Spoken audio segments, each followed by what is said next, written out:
हमें हमेशा अपने लिए कुछ नए अवसरों को तलाश करते रहना चाहिए। जीवन से असफल होकर, असहाय होकर हमें यूं ही बैठ नहीं जाना चाहिए। कुछ बड़ा करने का, कुछ बड़ा माइंडसेट रख कर चलने का एक विज़न और एक मिशन हमें अपने दिमाग में हमेशा ही रखना चाहिए और उस पर धीमी गति से प्रयास भी करते रहना चाहिए। ऐसा नहीं है कि अगर आप एक बार असफल हो गए या 10 से 15 बार भी असफल हो गए तो आपको अपना वह प्रयास बंद कर देना चाहिए। ऐसा आपको बिल्कुल भी नहीं करना है, क्योंकि वो कहते हैं कि एक दोहा मुझे याद आ रहा है कि माली सींचे 100 घड़ा ऋतु आए फल होए। तो जैसा कि एक किसान मेहनत करता है, बीज बोता है, पानी देता है, लेकिन उसके बाद उसे बारिश की भी ज़रूरत होती है और उसके बाद भी जब वो ऋतु आती है, वह पर्टिकुलर सीज़न आता है, तभी उस पेड़ में फल लगते हैं और वह खेत में हरियाली आती है और वह फसल पककर तैयार होती है। उसी तरह से हमारा जीवन भी है। हमारी बारी कब आएगी इसके विषय में हम कुछ नहीं कह सकते, हम कोई भी फैसला नहीं ले सकते। हमारा जो क्राइटेरिया है वो सिर्फ मेहनत करने में है। उसका फल कब तैयार होगा हमें नहीं पता। कब कब ईश्वर को लगेगा, कब परमात्मा को लगेगा कि अब तुम्हारी बारी है, अब तुम्हारा नंबर है, तुम्हारा टर्न भी आ चुका है। अब तुम्हारा ये टर्न आ चुका है कि तुम प्रगति के मार्ग पर बढ़ो, तुम प्रोग्रेस करो। अब तुम्हारी सफलता पाने का समय आ चुका है।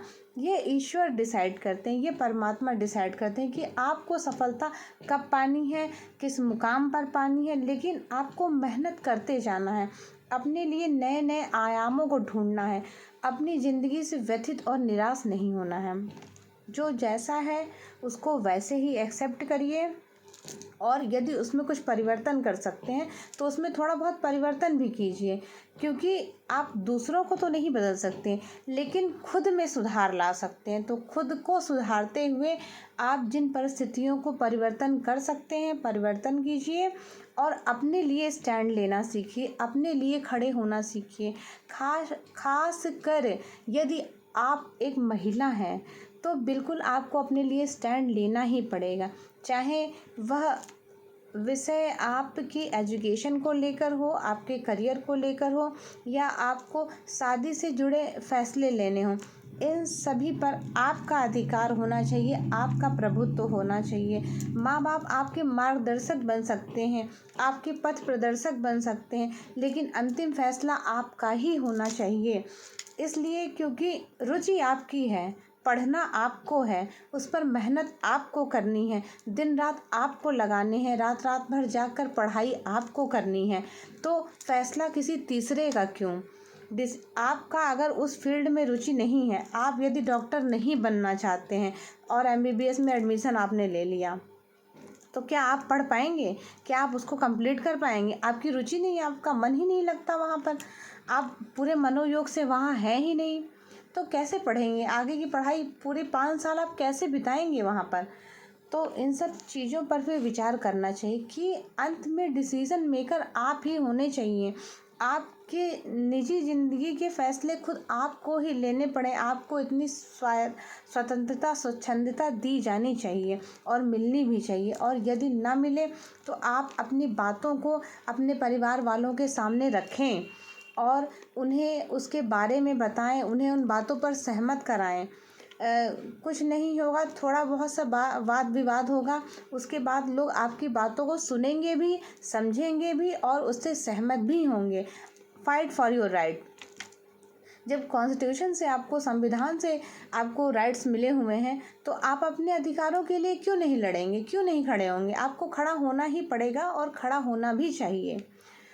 तो ये सब बातें बहुत विचारणीय हैं, इन पर गहन चिंतन मनन किया जाना चाहिए। महिलाओं को पूरी आज़ादी दी जानी चाहिए, उन पर किसी तरह का दबाव नहीं होना चाहिए, ताकि वह लाइफ में आने वाली मुश्किलों का सामना आसानी से कर सकें। उनकी ज़िंदगी को आसान बनाने का एक छोटा सा प्रयास समाज के द्वारा और पारिवारिक व्यवस्था के द्वारा भी किया जाना चाहिए,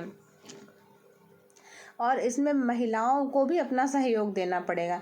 जब तक वो सिर्फ सहती रहेंगी तो लोग उन्हें एक सहने का साधन ही समझेंगे और उन्हें सहने के ही लिए बाध्य किया जाएगा।